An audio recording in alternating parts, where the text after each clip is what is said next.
Good morning students. मैं संदीप मिंजान आज आपके लिए एक न्यूमेरिकल लेके आया हूँ और ये न्यूमेरिकल जो है वो इलेक्ट्रिक फील्ड इंटेंसिटी के ऊपर है। तो डियर स्टूडेंट्स, जैसा कि आप जानते हैं कि हमने इलेक्ट्रिक फोर्स के लिए न्यूमेरिकल्स आपको करवाए थे जो कूलम्ब्स लॉ से हमारे पास सॉल्व हुए थे। तो बच्चों, जो आज के लिए मैं आपके लिए ये न्यूमेरिकल प्रॉब्लम लेके आया हूं, तो ये भी ठीक उसी तरीके से है। बेसिक वेक्टर्स का जो है आपके पास एडिशन और आप कह सकते हैं अलजेब्रा लगेगा और उसके साथ साथ आपके पास वही कॉन्सेप्ट्स यूज होंगे जो एक स्क्वायर के लिए यूज होते हैं।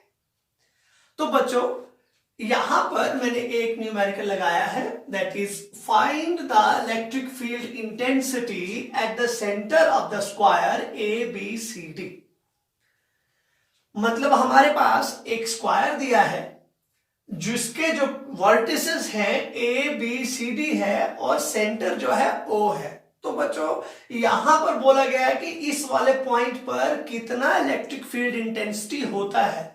तो जब भी आप इलेक्ट्रिक फील्ड इंटेंसिटी से न्यूमेरिकल्स को अप्रोच करेंगे तो उस वक्त आपके पास जो जरूरी चीज होती है वो ये है कि आप इस चीज को जाने कि पॉजिटिव चार्ज की वजह से जो आपके पास इलेक्ट्रिक फील्ड इंटेंसिटी होता है दैट इज आउटवर्ड्स, वो आउटवर्ड्स डायरेक्शन में होता है, और नेगेटिव चार्ज की वजह से जो डायरेक्शन होता है दैट इज इनवर्ड्स। पर बच्चों, एक जहन में सवाल अराइज होता है कि क्यों आउटवर्ड्स और क्यों इनवर्ड्स। तो इसके लिए थोड़ा सा मैं आपको बताना चाहूंगा। हम जानते हैं कि जिस जगह पर हमें इलेक्ट्रिक फील्ड इंटेंसिटी निकालना है तो हमें एक वहां पर टेस्ट चार्ज की जरूरत पड़ती है। मैंने आपको टेस्ट चार्ज के बारे में आपको बोल चुका हूं। टेस्ट चार्ज वो चार्ज जो टेस्ट होता है और कहता है कि उसके ऊपर किसी दूसरे चार्ज ने या सोर्स चार्ज ने कितना फोर्स लगाया। तो टेस्ट चार्ज की कुछ प्रॉपर्टीज, कुछ बातें आपको समझनी है। याद रखिएगा, जहां पर आप टेस्ट चार्ज को एज्यूम करते हैं तो आपको यह मालूम होना चाहिए कि टेस्ट चार्ज एक बहुत छोटा सा चार्ज एज्यूम करते हैं, मींस वेरी स्मॉल। पहली चीज आप याद रखेंगे बच्चों, स्मॉल चार्ज रखेंगे और साथ में ये रखेंगे कि वो स्मॉल चार्ज कैसा होना चाहिए, पॉजिटिव होना चाहिए। तो ध्यान दीजिए, सपोज मैं यहां पर आपके पास एक लोकेशन, एक पॉइंट रखता हूं जहां पर मैं एक छोटा सा टेस्ट चार्ज, छोटा सा मीन्स 1 रख देता हूं, 1 कूलम पर। ये अगर मैं इसको पॉजिटिव मानूं तो देखिए बच्चों, यहां पर अगर मेरे पास नेगेटिव चार्ज है तो ये वाला चार्ज इसके ऊपर कैसा अपना प्रभाव दिखाएगा। तो देखिए, नेगेटिव और पॉजिटिव, इट मींस ये नेगेटिव चार्ज जो है वो इस पॉजिटिव चार्ज को अपनी तरफ अट्रैक्ट करने की कोशिश करेगा। तो इस लोकेशन पर जो चीज हमने एज्यूम की है, टेस्ट चार्ज एज्यूम किया है, उससे ये मालूम पड़ता है कि वहां पर इस चार्ज की वजह से डायरेक्शन कैसा आ रहा है, इनवर्ड्स आ रहा है, इनवर्ड्स। लेकिन अगर मैं यहां पे एक दूसरा चार्ज रखूं, दैट इज पॉजिटिव क्यों रखूं, और इसी टेस्ट चार्ज के ऊपर अप्लाई करूं, तो देखिए क्या होगा, पॉजिटिव क्या करेंगे, रिपेल करेंगे। तो इसका मतलब मैं यहां से आउटवर्ड्स डायरेक्शन दिखाऊंगा। तो बच्चों, मैंने एक चीज आपको कही कि आपके पास जो हम टेस्ट चार्ज रखते हैं उसका value, it means there is the assumption of a very small charge and the sign of that charge should be positive. उस चार्ज का साइन कैसा होना चाहिए, पॉजिटिव होना चाहिए। On the basis of that, we conclude that the positive charge has the direction outwards and the negative charge has the direction inwards. तो बच्चों, ये जो चीज है ये आपको जहन में रखनी है।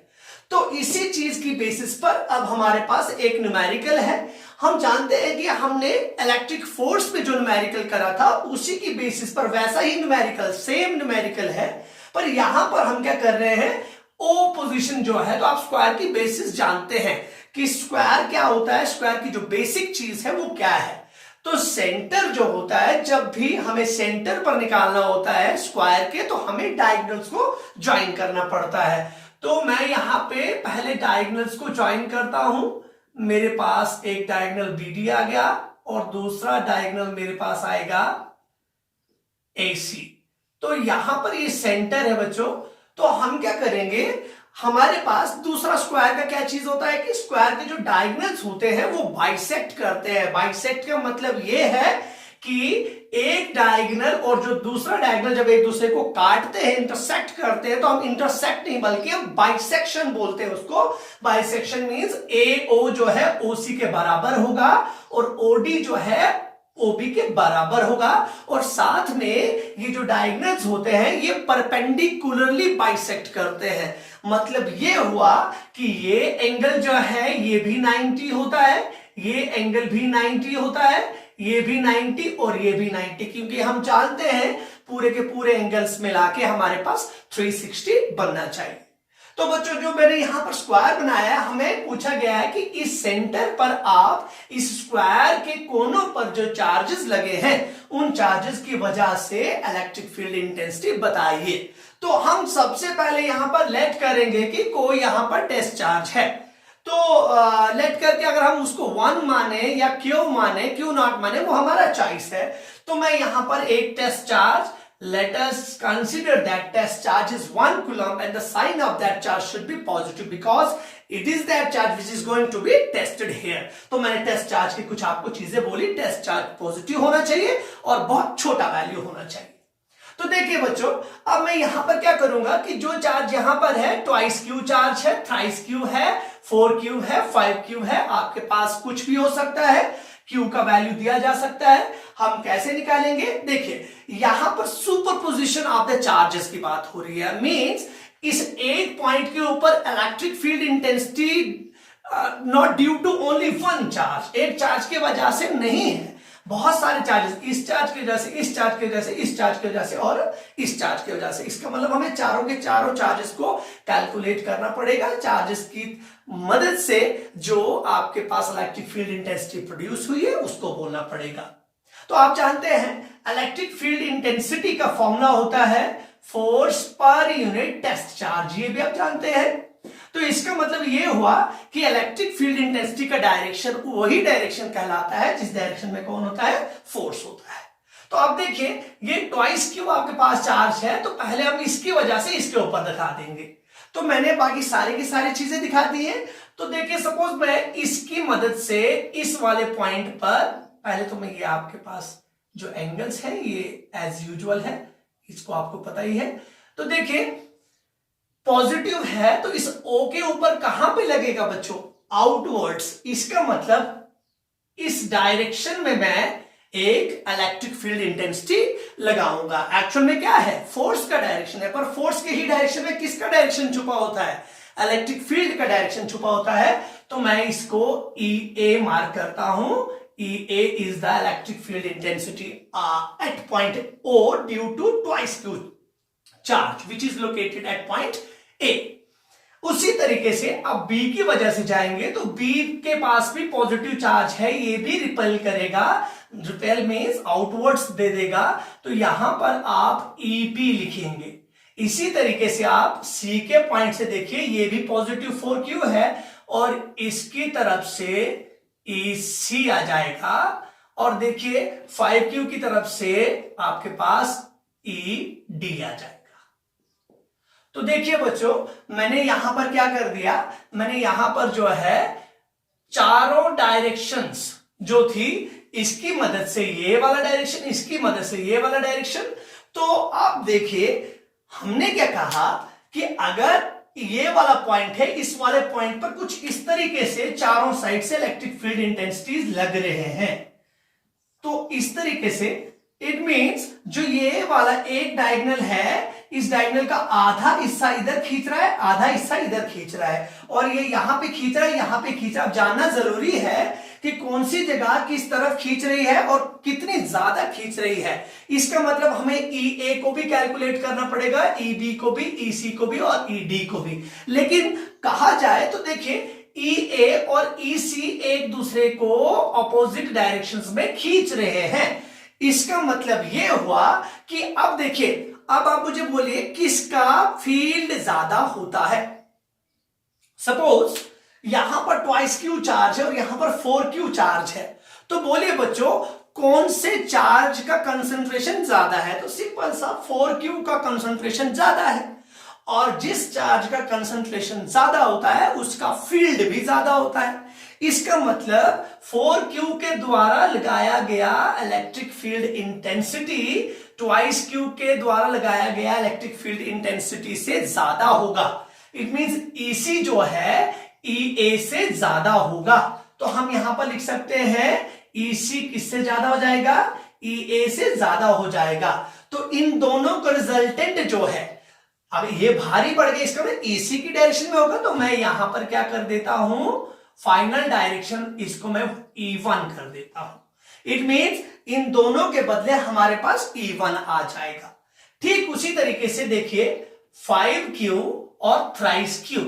5Q जो है, 5Q चार्ज बड़ा है और थ्राइस Q चार्ज छोटा है, तो 5Q चार्ज की वजह से ED है और थ्राइस Q चार्ज की वजह से EB है। इट मींस इसी तरीके से हम बोलेंगे ED is greater than EB। तो देखिए बच्चों, अगर ED बढ़ा तो ED की डायरेक्शन में आपके पास फाइनल जो है रिजल्टेंट आएगा इन दोनों का, तो मैं इसको कहूंगा E2। इसका मतलब पहले हम इन चारों को कैलकुलेट करते हैं, EA, EC, EB, ED। इन चारों को कैलकुलेट करने पर फिर इनको माइनस कर देंगे, E1 और E2 हमारे पास निकल जाएगा, और उसके बाद एज यूजुअल हम क्या लगा देंगे, हमारे पास जो वेक्टर के जो अलजेब्रा है उसको लगा देंगे। तो देखिए बच्चों बहुत आसान है, मैं क्या करूंगा इसको, देखिए हम जानते हैं इलेक्ट्रिक फील्ड इंटेंसिटी का फॉर्मूला क्या होता है। इलेक्ट्रिक फील्ड इंटेंसिटी का फॉर्मूला होता है KQ/R²। तो बहुत सिंपल सा फॉर्मूला है, आप जानते हैं, अगर आपको कूलम्ब्स फोर्स के बारे में पता है तो उसका ही Q0 टेस्ट चार्ज को हम डिवाइड करके इलेक्ट्रिक फील्ड इंटेंसिटी का एक रिलेशन निकालते हैं। तो देखिए सोल्यूशन निकाल रहा हूं मैं, हम बोलेंगे कि EO, इस वाले पॉइंट पर सबसे पहले हम EA निकालेंगे। EA इलेक्ट्रिक फील्ड इंटेंसिटी आप जानते हैं KQ/R², means electric field intensity का फॉर्मूला होता है KQ/R²। तो देखिए बच्चों K तो K ही रहेगा, लेकिन Q क्या है बच्चों, ट्वाइस Q है यहां पर, तो यहां पर मैं ट्वाइस Q डालूंगा अपॉन R²। R क्या है बच्चों, यहां से लेके यहां तक, इसको मैं AO बोलूंगा, AO²। अब देखिए बच्चों, आप सोच रहे होंगे कि AO लिखा, फिर बच्चों क्वेश्चन का रोल क्या था। क्वेश्चन का रोल तो ये है कि थोड़ी सी आपको मशक्कत करनी पड़ेगी, इट मींस आपको AO निकालना पड़ेगा। पर इसके लिए मैं अभी आपको बोल चुका हूं कि स्क्वायर के जो डायगोनल्स होते हैं वो बाइसेक्ट करते हैं, मतलब AO OC के बराबर होगा, OD OB के बराबर होगा। तो अगर हम AO निकाल दे तो हम सारे के सारे को कैलकुलेट कर सकते हैं। तो मैं AO और AO को निकालने के लिए एक ट्रायंगल पकड़ सकता हूं और पाइथागोरस थ्योरम उस पर लगा देता हूं। तो देखिए मैंने एक ट्रायंगल पकड़ा, मैं यहां पर लिख रहा हूं in right angle triangle ADC। ADC आप जानते हैं, आप BCD भी पकड़ सकते हैं, अप्लाइंग पाइथागोरस थ्योरम। अब देखिए आप पाइथागोरस थ्योरम लगाएंगे तो क्या होगा, हाइपोटेनस जो है हमारे पास AC है, तो हम यहां पर लिखेंगे AC का स्क्वायर इक्वल्स टू बेस हमारे पास क्या है, √2। तो आप यहां पर लिखेंगे √2 स्क्वायर और परपेंडिकुलर भी √2। इट मींस 4 के 4 साइड्स बराबर होते हैं। तो देखिए AC स्क्वायर इक्वल्स टू 2 और यहां पर भी 2 कर दूंगा मैं। तो देखिए AC square equals to 4, AC equals to √4 and it is 2। इसका मतलब ये AC पूरा 2 आया। तो बच्चों मैंने अभी बोला कि बाइसेक्ट करता है, तो AO किसके बराबर आ जाएगा, 2 का आधा। तो देखिए AC equals to AO plus OC, AO plus OC। तो इसका मतलब 2 इक्वल्स टू 1 प्लस 1, तो हमारे पास AO equals to OC equals to O D equals to O B equals to 1। तो हर एक जगह पे मैंने निकाल दिया, सब जगह पे 1 1 1 1 1 होंगे। तो देखिए अब इस 1 का प्रयोग यहां पर करते हैं, तो ई ए हमारे पास आ जाएगा, इट बिकम्स के ट्वाइस क्यू अपॉन 1 का स्क्वायर, दैट इज के ट्वाइस क्यू। तो हमारे पास पहला वाला फील्ड इंटेंसिटी निकल चुका है। ठीक उसी तरीके से हम बी वाले पॉइंट पे जाते हैं और बी से निकालते हैं। देखिए ई बी हमारे पास आएगा, के उसके लिए भी बच्चों सेम ही होगा, लेकिन चार्ज हमारे पास अब थ्राइस क्यू है, थ्राइस क्यू डिवाइडेड बाय बच्चों बी ओ स्क्वायर आएगा। तो देखो बी ओ मैं निकाल चुका हूं, वो भी 1 ही आएगा, तो इट मीन्स ये मेरे पास आ जाएगा के थ्राइस क्यू। तो बहुत आसान है। उसके बाद बच्चों मैं जाऊंगा EC के ऊपर, EC एंड EC। देखिए EC ये है और इस पर चार्ज 4Q है, K सेम आएगा, 4Q divided by R square is again 1 square and it becomes K into 4Q। Similarly for ED and there is the value of OD and that is equals to 1, it means K remains same and instead of 4Q we use 5Q here and 1 square, that is K into 5Q. And now EA, EB, EC and ED are the 4 electric field intensities at point O due to the 4 charges which are located at the vertices of the square. Now we should have to find the pairs of the electric field intensities which are going to cancel one another, और या तो cancel करेंगे या तो एक दूसरे के effect में से कुछ माइनस कर देंगे, जो मैंने आपको बोल दिया था। हम पहले EC और EA का पेयर लेते हैं।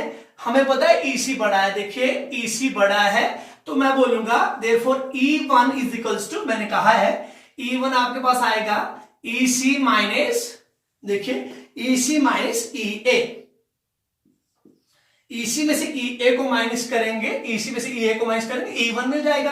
तो देखिए किसके बराबर हो जाएगा, EC is K into 4Q minus EA हमारे पास है K इंटू ट्वाइस Q। तो हमारे पास देखिए 4Q, देखिए KQ, 4KQ और 2KQ। तो आपके पास 4KQ में से 2KQ निकल जाएगा, तो आपके पास ट्वाइस KQ ही बचेगा। ये मींस E1 का डायरेक्शन आ गया, E1 का वैल्यू मैग्नीट्यूड आ गया।